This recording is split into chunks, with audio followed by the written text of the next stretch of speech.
seseorang melakukan amalan ahli surga, tapi itu hanya di pandangan manusia, padahal dalam pandangan Allah Subhanahu wa taala tetapi sebenarnya dia itu adalah ahli neraka. Ini menunjukkan bahwa perbuatannya itu tidak benar dan dilakukan karena riya atau sum'ah dan lain sebagainya.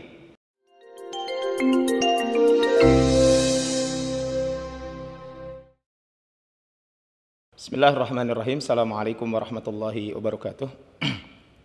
Alhamdulillahilladzi arsala rasulahu bil huda wa dinil haq liyudhhirahu 'alad dini kullihi wa kafa billahi syahida. Asyhadu an la ilaha illallah wahdahu la syarikalah wa asyhadu anna Muhammadan abduhu wa rasuluhu la nabiyya ba'dah. Qala Allah ta'ala fil Qur'anil Karim, a'udzu billahi minasyaitonir rajim. Ya ayyuhalladzina amanu taqullaha wal tanzur nafsum ma qaddamat lighad wattaqullaha innallaha khabirum bima ta'malun. Ikhwani wa akhwati jalan tujuan Allah Subhanahu wa taala. Allah Subhanahu wa taala telah menciptakan manusia dengan penciptaan yang paling istimewa, dengan penciptaan yang paling sempurna. Laqad khalaqnal insana fi ahsani taqwim. Kemudian Allah Subhanahu wa taala menjelaskan di dalam Al-Qur'an bagaimana proses penciptaan manusia. Bermula dari tanah dan seterusnya. Dan ketika kita melihat Al-Qur'an, maka Rasulullah SAW pun menjelaskan tentang bagaimana proses penciptaan manusia itu. Kemudian di dalam kehidupan kita semuanya tidak akan terlepas dari yang namanya kemudahan, kesulitan dan lain sebagainya. Kadang Allah memberikan kemudahan, kadang Allah memberikan kesulitan kepada kita semuanya. Baik itu rizki, kemudian juga pekerjaan dan lain sebagainya. Sehingga inilah yang disebut dengan takdir Allah Subhanahu wa taala. Maka insya Allah di kajian kali ini, ikhwani wa akhwati jalan tujuan Allah Subhanahu wa taala, kita akan membahas tentang hadis arba'in nomor keempat, yaitu tentang proses penciptaan manusia dan penetapan takdir Allah Subhanahu wa taala. Bismillahirrahmanirrahim. Qala al-muallif rahimahullah. Penulis buku ini Al-Imam An-Nawawi rahimahullah mengatakan, al-hadisu ar-rabi'u, hadis keempat. An Abdullah bin Mas'udin, dari Abdullah bin Mas'ud radhiyallahu anhu, dari Abdullah bin Mas'ud, semoga Allah meridhoinya. Beliau ini adalah seorang sahabat Nabi sallallahu alaihi wasallam yang termasuk as-sabiqun al-awwalun. Beliau adalah ilmunya yang sangat luas. Beliau juga adalah faqihul ummah, ahli fikihnya umat ini. Dan beliau adalah seorang sahabat Nabi sallallahu alaihi wasallam yang memiliki berbagai macam keistimewaan. Banyak hadis yang diriwayatkan oleh beliau. Dan ini menunjukkan bahwa beliau adalah tadi disampaikan orang yang sangat berilmu dan faqihul ummah. Beliau adalah ahli fikihnya di umat ini. Kemudian kata Abdullah bin Mas'ud radhiyallahu anhu, qala, beliau berkata, haddatsana Rasulullah sallallahu alaihi wasallam. Pernah menceritakan kepada kami Rasulullah sallallahu alaihi wasallam. Artinya bahwa hadis ini Abdullah bin Mas'ud langsung mendengarkan dari Rasulullah sallallahu alaihi wasallam. Wa huwa as-sadiqul masduq. Dan Rasulullah SAW adalah as-sadiq al-masduq. Apakah yang dimaksud dengan as-sadiqul masduq? As-sadiqul masduq, kata Al-Imam Ibnu Daqiq Al-Aid, beliau salah seorang pensyarah hadis arba'in an-Nawawiyah, kata beliau, as-sadiqu fi qawlihi. Beliau ini adalah as-sadiq, yaitu orang yang benar dalam ucapannya. Al-masduqu fi ma ya'tihi minal wahyil karim. Kemudian al-masduq, yang dibenarkan pada apa-apa yang datang padanya dari wahyu yang mulia ini. Sehingga itulah yang disebut dengan as-sadiqul masduq. Kemudian Syekh Safiyur Rahman Al-Mubarak, Syekh Abdurrahman Al-Mubarakfuri, beliau mengungkapkan as-sadiqu fi jami'i af'alihi. Yang dimaksud dengan as-sadiq itu adalah kejujuran atau kebenaran, ya, yang benar pada setiap perilakunya, hatta qablan nubuwah, bahkan sampai sebelum Rasul diangkat menjadi nabi. Karena Rasulullah SAW itu apa yang dilakukan oleh nabi itu pasti benar. Bahkan sebelum jadi nabi, bahkan beliau mendapatkan gelar Al-Amin, dan itu beliau dapatkan ketika beliau sebelum menjadi nabi. Sedangkan al-masduq fi jami'i ma atahu minal wahyil karim, sedangkan yang dibenarkan adalah beliau adalah yang benar dan yang dibenarkan. Maksud yang dibenarkan adalah pada semua apa-apa yang dibawa oleh beliau, ya, yaitu dari wahyu Al-Quran yang sangat mulia. Bahkan kaitan dengan ini, Allah Subhanahu wa taala mengingatkan tentang as-sadiqul masduq ini di dalam surat Al-Ahzab ayat 22.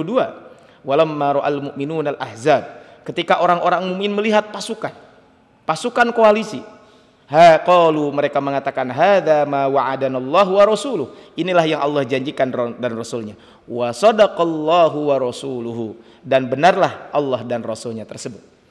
Kemudian setelah itu, wa sadiqul masduq. Inna ahadakum yujma'u khalquhu fi batni ummihi arba'ina yawman nutfah. Summa yakunu 'alaqatan misla dzalik.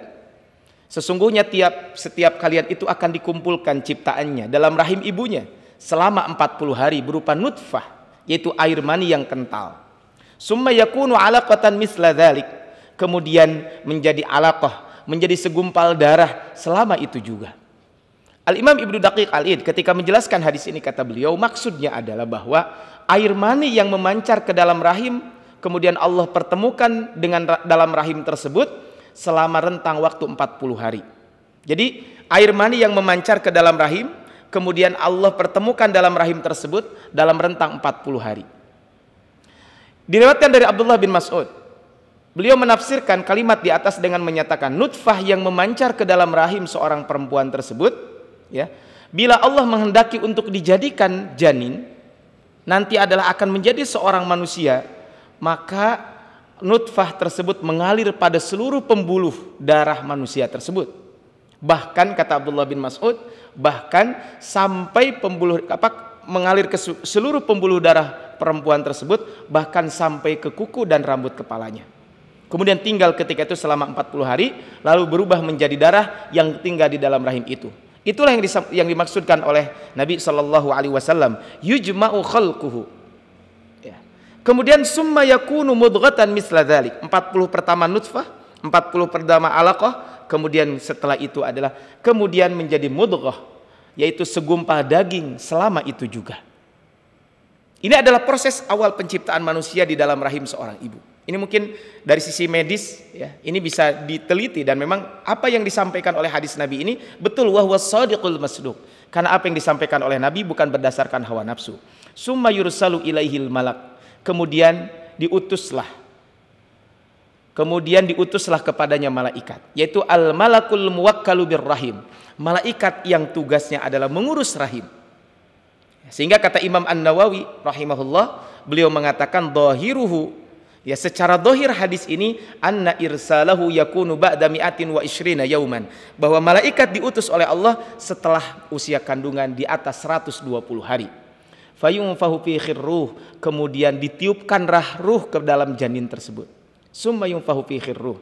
Maka kata Imam Nawawi mengatakan, li'anna nafkhar ruh la yakunu illa ba'da tamami suratihi, karena sesungguhnya tidaklah ruh itu ditiupkan kecuali setelah sempurna penciptaannya. Ini adalah ketika berbicara kaitan dengan hadis ini. Ya.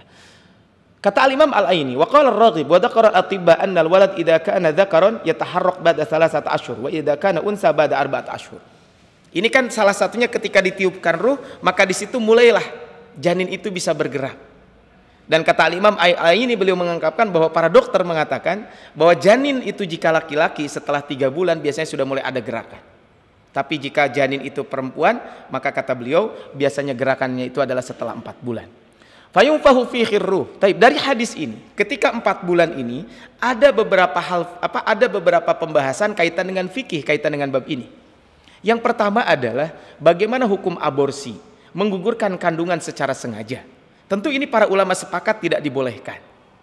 Ya, baik itu di sebelum 40 ataupun setelah 40, setelah 4 bulan ataupun sebelum 4 bulan. Tetapi yang masalah adalah bagaimana jika usia kandungan itu 4 bulan ke atas. Tentu para ulama sepakat tidak boleh menggugurkan kandungan itu tanpa udzur syar'i, karena itu termasuk pembunuhan. Tetapi yang jadi masalah adalah bagaimana jika memang secara medis itu diperlukan kaitan dengan itu. Maka kalau kita lihat dalam literatur fikih, maka jika memang ada kepentingan, maka para ulama memang berbeda pendapat. Sebagian ulama mengatakan tetap tidak dibolehkan. Kenapa? Karena menggugurkan kandungan itu kan untuk menyelamatkan bayi. Dan itu kan belum tentu selamat juga. Karena di situ ada janin yang masih hidup, kemudian juga ada ibunya yang masih hidup. Ketika digugurkan biasanya karena faktornya adalah ini akan berbahaya kepada ibunya. Padahal itu kan baru dhanni, baru prasangka, prediksi saja. Sehingga ini adalah kaitan dengan bab ini. Yang pertama adalah kaitan dengan hukum aborsinya itu sendiri. Nah, kemudian juga bagaimana aborsi jika usia kandungan di bawah 4 bulan. Nah, ini adalah pembahasan fikih kaitan dengan bab ini. Kemudian yang kedua adalah ada kaitan dengan fayunfahu fihi ruh. Ketika 4 bulan itu ditiupkan ruh, maka berikutnya adalah bagaimana hukumnya jika ada wanita yang nifas karena keguguran. Apakah itu termasuk nifas atau tidak? Para ulama memang mengatakan bahwa nifas itu adalah ad-dam al-kharij min qibalil mar'ah. Darah yang keluar dari seorang wanita bisa babil wiladah karena sebab kelahiran. Wa in kanal maulud saqatan. Walaupun yang dilahirkan itu adalah karena keguguran. Ini adalah sebenarnya kalau kita lihat dari ungkapan ini. Cuman yang jadi pembahasan para ulama adalah bagaimana jika yang keguguran itu di bawah 4 bulan. Kalau di atas 4 bulan jelas karena itu sudah menjadi janin, maka itu adalah itu adalah nifas. Tapi bagaimana jika keguguran itu di bawah 4 bulan, apakah itu termasuk nifas atau tidak? Maka menurut pandangan para ulama ada yang mengatakan itu nifas, ada yang mengatakan juga bukan. Bagi yang mengatakan bukan nifas karena belum menjadi janin. Kemudian kaitan dengan apakah janin yang keguguran harus disolatkan? Jika di atas 4 bulan, kemudian janin tersebut memang sudah bergerak, sudah ada tanda-tanda kehidupan, maka tetap dikafani, dimandikan, disolatkan dan dikuburkan. Tetapi jika di bawah 4 bulan, maka janin tersebut itu adalah karena masih berbentuk segumpal darah, maka itu adalah dikuburkan saja. Nah, untuk penghormatan maka dikafani, maka dikuburkan. Cuman yang jadi perbedaan para ulama, jika ada janin sudah 4 bulan, kemudian di situ tidak ada tanda-tanda kehidupan, apakah disolatkan atau tidak? Sebagian ulama mengatakan tidak usah disolatkan karena belum ada tanda kehidupan, tapi sebagian lagi mengatakan tetap disolatkan. Tapi kembali kepada hadis tadi, fayunfahu fihi ruh, kemudian wa yu'maru bi arba'i kalimatin. Kemudian setelah itu maka setelah ditiupkan kemudian diperintahkan mencatat 4 hal. Jadi malaikat yang diutus tersebut diperintahkan untuk mencatat 4 hal. Apa yang dicatat itu? Bikat birizkihi, tentang rizkinya.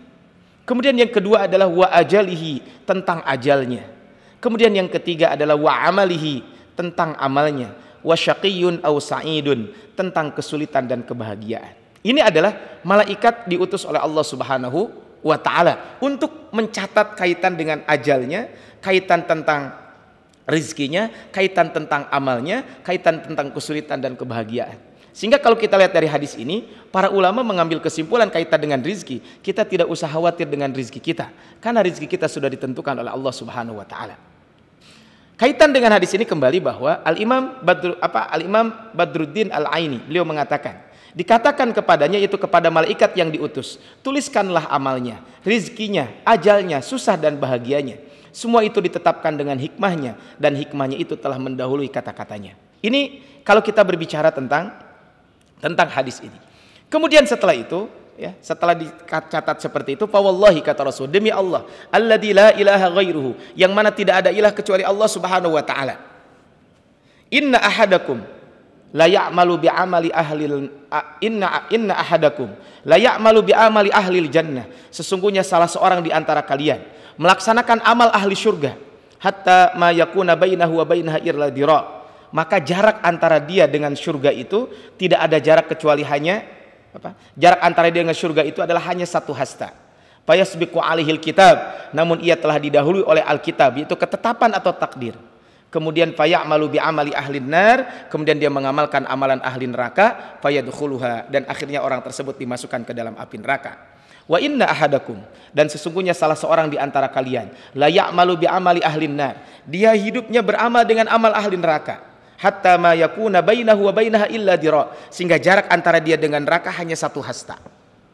Fayasbiqu alaihil kitab, kemudian catatan takdir Allah Subhanahu wa taala mendahului. Fayamalu bi amali ahlil jannah, kemudian dia mengamalkan amalan ahli surga, fayadkhuluha, kemudian orang tersebut dimasukkan ke dalam surga Allah Subhanahu wa taala. Ikhwani wa akhwati fillah, jalan tu jannah bukan Allah Subhanahu wa taala. Ya, kalau kita berbicara tentang hadis ini, ya, kita berbicara tentang hadis yang barusan kita sampaikan ini, maka kita bisa ambil, ya, dari hadis yang terakhir ini adalah bagaimana tentang ketentuan Allah Subhanahu wa taala, tentang takdir Allah Subhanahu wa taala. Tadi disebutkan fa wallahi alladzi la ilaha ghairu. Ini merupakan kalimat sumpah. Kemudian setelah sumpah ini maka disebutkan, ya, kaitan dengan apa yang dimaksud dengan takdir Allah Subhanahu wa taala, ya. Bahwa inna ahadakum la ya'malu bi amali ahlil jannah. Salah seorang di antara kalian ada yang melaksanakan amalan ahli surga. Ketika dia mengamalkan amalan ahli surga, kemudian di penghujungnya fayasbiqu alihil kitab, maka catatan takdir Allah mendahului dan akhirnya dia mengamalkan amalan ahli neraka. Akhirnya dia dimasukkan ke dalam api neraka. Tapi bagaimana kita memahami tentang hadis ini?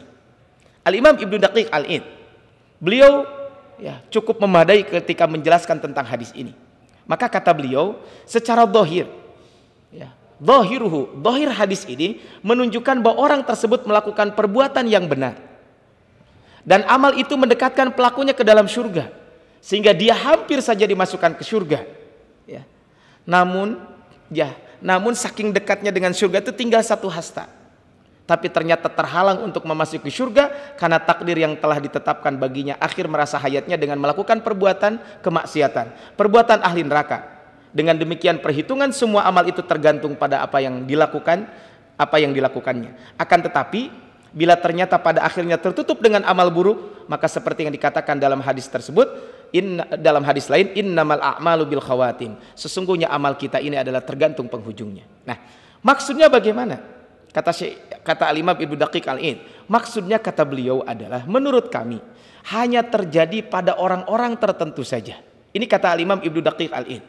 Kata beliau ini adalah kejadian seperti ini adalah kaitan dengan fi ba'dil ahwal, hanya kaitan dengan dalam kondisi-kondisi tertentu saja.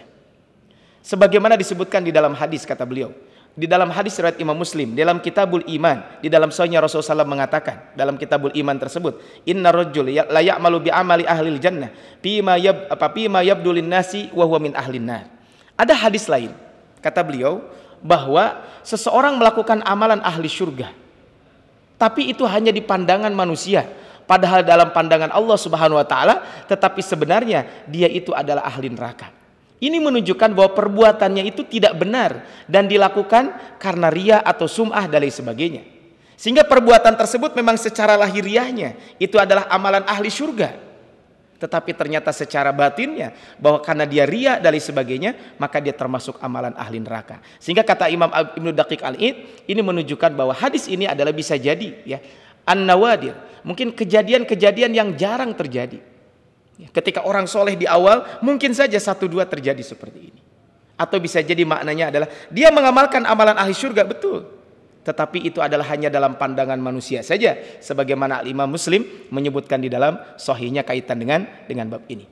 Kemudian hatta ma yakuna bainahu wa bainaha idza dira fa yasbiqu 'alal kitab fa ya'malu bi amali ahlin nar fa yadkhuluha wa inna ahadakum la ya'malu bi amali ahlin nar. Kemudian sesungguhnya di antara kalian ada yang mengamalkan amalan ahli neraka, hatta ma yakuna bainahu wa bainaha illa dira, sehingga jarak antara dia dengan neraka itu hanya satu hasta. Fayasbiqu alihil kitab fayamalu bi amali ahlin nar fayamalu bi amali ahlil jannati fayadkhuluha. Artinya dia mengamalkan amalan ahli surga, kemudian dia melakukan amalan tersebut dan dia dimasukkan ke dalam surga. Nah, kaitan dengan hadis ini, kemudian Ibnu Daqiq Al-Id masih menjelaskan, kata beliau, maksudnya bahwa hal semacam ini bisa saja terjadi, namun sekali, kata beliau, jarang dan bukan merupakan hal yang biasa.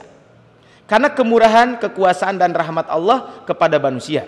Yang banyak terjadi adalah manusia yang tidak baik berubah menjadi baik, dan jarang orang baik berubah menjadi tidak baik. Karena firman Allah Subhanahu wa taala dalam hadis qudsi mengatakan, wa inna rahmati sabaqat ghadabi. Sesungguhnya rahmatku mendahului karuniaku. Sesungguhnya rahmatku mendahului kemarahanku. Ini menunjukkan adanya kepastian takdir, sebagaimana keyakinan Ahlus Sunnah wal Jamaah bahwa semua kejadian yang ada itu merupakan ketetapan Allah Subhanahu wa taala. Dan kata Allah Subhanahu wa taala di dalam Al-Qur'an, ya, ketika berbicara tentang ini semuanya adalah ketetapan Allah Subhanahu wa taala. Dan kita sebagai manusia, kalau kita lihat di dalam firman Allah Subhanahu wa taala, la yus'alu amma yaf'al wa hum yus'alun. Maka kata Allah Subhanahu wa taala, dan dia tidak diminta tanggung jawab, tidak akan ditanya atas segala tindakannya, tetapi mereka akan ditanya, akan diminta tanggung jawab. Ini menyatakan bahwa kekuasaan Allah tidak tertandingi dan dia melakukan apa saja yang dikehendaki dengan kekuasaannya. Kemudian kata Imam Ibnu Daqiq Al-Id, beliau mengungkapkan apa yang pernah disampaikan oleh Imam As-Sun'ani. Sehingga kata beliau, cara untuk memahami pembahasan ini adalah dengan mengkompromikan, dengan at-taufiq, mengkompromikan antara ayat-ayat Al-Quran dan Sunnah Nabi SAW tersebut, bukan berlandaskan logika, jangan juga berlandaskan akal saja. Karena beriman kepada takdir Allah Subhanahu Wa Taala, bagaimana kita at-tawfiq, mengkompromikan antara Al-Quran dan Sunnah Nabi. Jangan berlandaskan logika, jangan berlandaskan akal, jangan hanya mengandalkan kias. Kenapa? Karena ini adalah di luar nalar kita memang kalau berbicara tentang beriman kepada yang gaib. Sehingga barang siapa yang keluar dari cara ini, tidak mengkompromikan antara Al-Quran dan Sunnah, maka bisa jadi dia akan menjadi orang yang tersesat dan kebingungan, dan tidak akan memperoleh obat, ya, bagi jiwa dan orang tersebut tidak akan mendapatkan obat dan ketentraman hati ketika dia melakukan hal tersebut. Makanya ikhwani wa fathullah jalan tujannah kepada Allah Subhanahu Wa Taala, ada yang mengatakan rahasia takdir akan diketahui oleh makhluk ketika mereka menjadi penghuni surga, tetapi sebelumnya tidak diketahui. Kalau kita lihat dari hadis-hadis berbicara tentang takdir ini, telah menetapkan larangan kepada manusia yang tidak mau melakukan perbuatan dengan alasan telah ditetapkannya takdir. Kan ada orang mengatakan begitu. Saya mah tidak mau beramal, memang sudah takdirnya begini. Maka semua amal dan perintah yang tersebut dalam syariat harus dikerjakan. Karena setiap orang akan diberikan jalan yang mudah untuk menuju takdir Allah Subhanahu Wa Taala yang telah ditetapkan untuknya. Dan orang yang ditakdirkan masuk golongan orang-orang yang beruntung, maka ia akan mudah melakukan perbuatan tersebut untuk melakukannya. Sebagaimana Allah Subhanahu Wa Taala mengingatkan kita di dalam Al-Quran. Allah menyebutkan pasanu yassiruhu lil yusra. Ini adalah firman Allah Subhanahu Wa Taala. Ikhwani wa fatallah rahmakumullah. Kemudian kaitan dengan musibah ini, maka mohon maaf, kaitan dengan takdir ini sekali lagi adalah ini kaitannya beriman kepada Allah Subhanahu Wa Taala. Sehingga kalau kita berbicara tentang takdir ini, maka ketika kita mengimani sebuah takdir, maka ada rukun-rukun yang harus kita penuhi. Dan ini harus berurutan. Sehingga ketika kita memenuhi rukun ini, maka kita akan mudah untuk memahami kaitan dengan takdir ini. Yang pertama, ilmullah. Kita harus meyakini ilmu Allah Subhanahu Wa Taala, bahwa semua yang terjadi di muka bumi ini semuanya atas pengetahuan Allah, baik yang sudah terjadi ataupun yang akan terjadi, dan termasuk yang sedang terjadi. Kemudian yang kedua adalah kita harus meyakini setelah ilmu Allah, betapa ilmu Allah itu luas. Maka berikutnya adalah kitabatullah, tulisan. Maksudnya adalah bahwa semua perkara yang ada di dunia ini semuanya adalah telah sesuai dengan apa yang tertulis di Lauhil Mahfuz. Ada tulisannya. Kemudian berikutnya adalah disebut dengan masyiatullah, kehendak Allah Subhanahu Wa Taala. Ilmu Allah. Kemudian Allah mencatat kaitan dengan apa yang terjadi tersebut. Dan itu semuanya akan terjadi dengan masyiatillah, dengan kehendak Allah Subhanahu Wa Taala. Kemudian baru setelah itu disebut dengan khalqullah, yaitu ciptaan Allah Subhanahu Wa Taala. Maksudnya adalah kejadian di alam tersebut. Ini adalah kalau kita berbicara tentang rukun takdir tersebut. Ketika para ulama membahas tentang takdir, maka takdir itu ada macam-macam. Pertama ada takdir am, bersifat umum untuk seluruh makhluk, bersifat umum untuk manusia seluruhnya. Kemudian ada disebut dengan takdir al-umri, kaitan dengan apa? Kaitan tentang umur. Maksudnya adalah sepanjang hidup. Kemudian ada yang disebut dengan as-samawi, yaitu takdir tahunan. Dan ada yang disebut dengan al-yaumi, takdir harian. Ini adalah kalau kita berbicara tentang takdir ini. Ikhwani wa akhwatillah jalan tujannah kan Allah Subhanahu Wa Taala. Ketika kita berbicara tentang takdir ini, maka sesungguhnya apa sih pentingnya? Apa sih buahnya buat kita beriman kepada takdir Allah Subhanahu Wa Taala? Ketika kita beriman kepada takdir Allah Subhanahu Wa Taala, maka buahnya sangat banyak. Saya akan sebutkan 4 saja. Yang pertama adalah jalan untuk membebaskan seseorang dari kesyirikan. Kenapa jalan membebaskan seseorang dari kesyirikan? Karena orang yang tidak percaya takdir Allah, ketika contohnya mau menikahkan anaknya di musim hujan, dia tidak percaya takdir Allah Subhanahu Wa Taala, akhirnya melakukan perbuatan syirik. Ketika ada orang sakit, kemudian dia tidak percaya kepada takdir Allah Subhanahu Wa Taala, maka dia akan melakukan pengobatan yang tidak sesuai dengan aturan Allah Subhanahu Wa Taala, dan naudzubillah bisa terjerumus kepada kesyirikan. Ada anak katanya supaya dijaga dari gangguan jin, akhirnya dipakaikan sesuatu yang dilarang dalam ajaran Islam. Ini adalah yang pertama. Yang kedua, kalau kita berbicara tentang takdir Allah, apa kaitan buahnya? Buah ataupun apa yang akan kita dapatkan kita beriman kepada takdir Allah? Kita akan tetap istiqamah. Allah menyatakan kita dalam surat Al-Ma'arij, surat ke-70 ayat ke-19 sampai ayat ke-22. Kata Allah Subhanahu Wa Taala, khuliqal insanu halu'a. Sesungguhnya manusia itu diciptakan dalam keadaan berkeluh kesah. Idza massahu syarru jazua wa idza massahul khairu manu'a. Manusia itu diciptakan dalam keadaan berkeluh kesah lagi kikir. Apabila ditimpa kesusahan, ia berkeluh kesah. Apabila mendapatkan kebaikan, ia kikir. Kemudian illal musallin, kecuali orang-orang yang melakukan sholat. Artinya ketika kita ketika kita beriman kepada takdir Allah, maka kita akan tetap beribadah, baik dalam kondisi senang ataupun dalam kondisi tidak senang. Kita akan selalu istiqomah. Kenapa? Karena ini memang sudah ketentuan Allah Subhanahu wa taala. Kemudian yang ketiga adalah dia akan selalu hati-hati. Sebagaimana Allah ungkapkan dalam surat Al-A'raf ayat 99. Maka apakah mereka merasa aman dari adab Allah yang tidak terduga-duga? Tiada yang merasa aman dari adab Allah kecuali orang-orang yang merugi. Artinya dia selalu hati-hati. Kematian bisa datang kapanpun, musibah bisa datang kapanpun, apapun bisa datang kapanpun. Sehingga ujung-ujungnya adalah dia akan berhati-hati. Dan yang keempat adalah ikhwani wa rahmakumullah, bahwa hikmah ataupun buah daripada iman kepada takdir Allah Subhanahu wa taala adalah bahwa kita akan sabar dalam menghadapi segala problematika kehidupan. Kenapa kita sabar dalam menghadapi berbagai problema kehidupan kita? Karena orang yang beriman kepada takdir Allah, dia meyakini bahwa semua yang terjadi di muka bumi ini, ma asaba min musibatin fil ardi wala fi anfusikum illa fi kitabim min qabli an nabra'aha. Sesungguhnya tidaklah musibah yang menimpa di muka bumi, termasuk juga kepada diri kalian, kecuali sudah tertulis min qabli an nabra'aha. Semuanya adalah telah tertulis di Lauhil Mahfud sebelum kami menciptakannya. Inna dzalika 'alallahi yasir. Dan bagi Allah inna dzalika 'alallahi yasir. Bagi Allah itu adalah mudah. Likai la ta'sau 'ala ma fatakum wa la tafrahu bima atakum. Orang yang beriman kepada takdir Allah, dia akan selalu sabar, selalu optimis. Kenapa? Supaya kata Allah tidak merasa putus asa atas apa yang tidak ia dapatkan, dan dia pun tidak akan merasa sombong atas apa yang telah Allah berikan kepada orang tersebut. Ikhwani wa rahmakumullah, tapi beriman kepada takdir ini bukan berarti kita semuanya adalah meninggalkan ibadah, meninggalkan pekerjaan dan lain sebagainya. Ada orang mengatakan, ngapain sih kita beriman kepada ngapain kita beramal, ngapain kita melakukan pekerjaan, toh juga itu sudah takdir Allah Subhanahu wa taala. Sehingga ada orang berdalih dengan qada takdir Allah dalam kemaksiatan dan musibah. Semua yang sudah ditakdirkan Allah selalu tersirat hikmah dan maslahat bagi manusia. Ini harus kita perhatikan. Jadi semua yang terjadi ada hikmah, kemudian juga ada maslahat bagi manusia. Hikmah dan maslahat yang telah diketahui oleh Allah Subhanahu wa taala. Maka tadi ilmu Allah. Maka dia tidak pernah menciptakan kejelekan dan keburukan murni yang tidak pernah melahirkan suatu kemaslahatan. Kejelekan dan kemurnian ini tidak boleh dinisbatkan kepada Allah, melainkan dinisbatkan kepada amal perbuatan manusia. Sesungguhnya segala sesuatu yang dinisbatkan kepada Allah mengandung keadilan, hikmah dan rahmat Allah Subhanahu wa taala.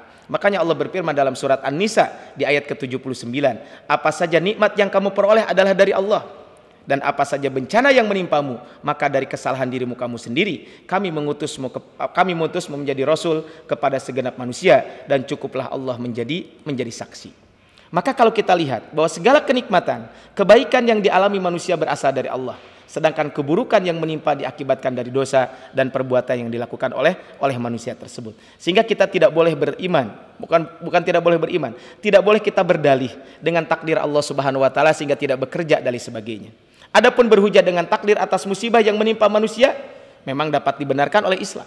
Tapi kalau tadi tidak mau beribadah, berbuat maksiat dengan berdalih takdir, itu tidak dibenarkan. Maka ini adalah sekali lagi hal yang sangat penting buat kita semuanya kaitan dengan takdir Allah Subhanahu wa taala seperti ini.